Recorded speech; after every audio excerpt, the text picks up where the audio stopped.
Have you noticed something strange happening with UK prepper channels on YouTube lately? Many of us follow UK prepper channels for insights and tips, but recently some of those channels have just vanished.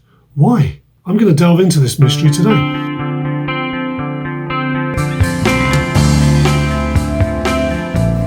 Hi, this is Everyday Prepper and welcome to the channel. Like many of you, I've noticed a concerning trend. Some popular UK prepper channels that have been around for a while are no longer active. What's happening? Are they being taken down? Now, there could be a variety of reasons for this. Maybe they got bored with the channel or didn't want to do it anymore, changed careers, removed all their content. I find that a bit hard to believe because there's just no trace of some of these people online anymore. Another reason could be that they're being bullied online. Happens a lot.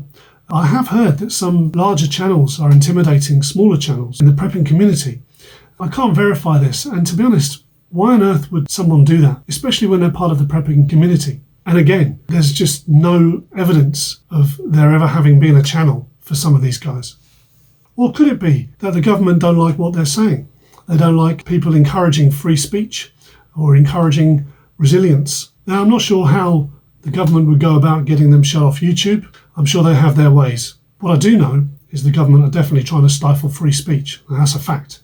While we can speculate on the reasons for these channel disappearances, it just highlights the importance of sharing and preserving the knowledge of prepping and keeping it open for discussion, which is exactly what this channel aims to do. For now, I hope that all the people from these channels that I'm talking about are okay. Let me know what you think in the comments below. I'll be really interested to hear your take on this. So I'd like to talk about what prepping means for me, especially in the UK, which is where I live. Now, there's three things you probably already know about the UK. One, we don't have any Second Amendment.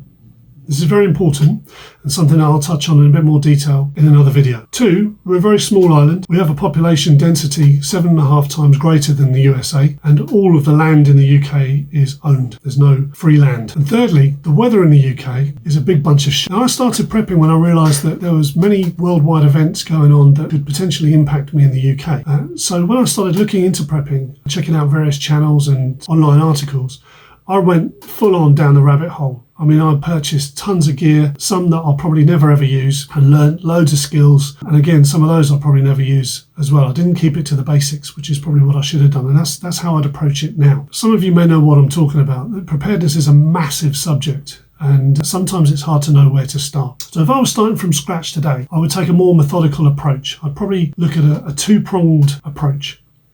Now, prepping doesn't necessarily have to be preparing for something life-threatening. It can be a bit more simple than that. Wikipedia says that survivalism can be as basic as prepping for any personal emergency, such as a job loss or storm damage to your house. So I look at it as being prepared for any incident that's likely to disrupt my normal way of life. The biggest example of this happening for me was when we had the lockdowns in 2020. Now, it came completely out of the blue, and we had to queue for like half a mile just to get into our local supermarket. When we got in there, 2 by 2, we were told what we could buy and what we couldn't buy.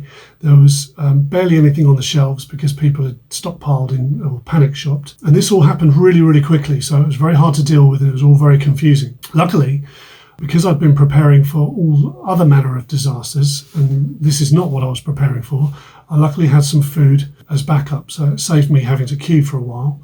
And then we had the fuel crisis in 2021, where I used my vehicle for work. So I had to get fuel. I didn't want to be queuing for hours just to get petrol. Luckily, I had some spare fuel stored away. So I was able to keep going for a couple of weeks without having to queue for fuel.